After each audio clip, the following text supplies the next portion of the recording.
નમસ્કાર, હું છું પ્રિયા અને તમે જોઈ રહ્યા છો જનતા કી જાણકારી ન્યૂઝ।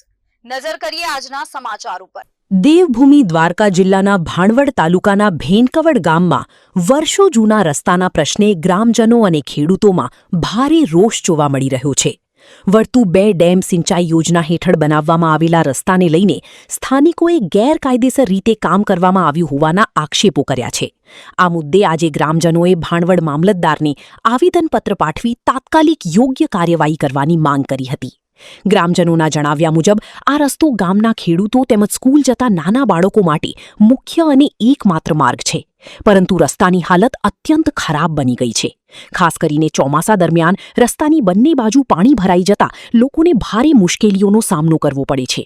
પાણી ભરાવાના કારણે વાહન ચાલકો અને રાહદારીઓ માટે અકસ્માતનો ભય સતત સતાવતો રહે છે। સ્થાનિકોએ આક્ષેપ કર્યો હતો કે વર્તુ 2 ડેમ યોજના અંતર્ગત બનાવવામાં આવેલો રસ્તો યોગ્ય માપદંડો વિના બનાવાયો છે, જેના કારણે ગ્રામજનોની રોજિંદી અવરજવર માટે જોખમ વેઠવું પડે છે। ખેડૂતોનું કહેવું છે કે ખેતીના કામ માટે ટ્રેક્ટર અને અન્ય વાહનો લઈ જવામાં પણ ભારે મુશ્કેલીઓ ઊભી થાય છે।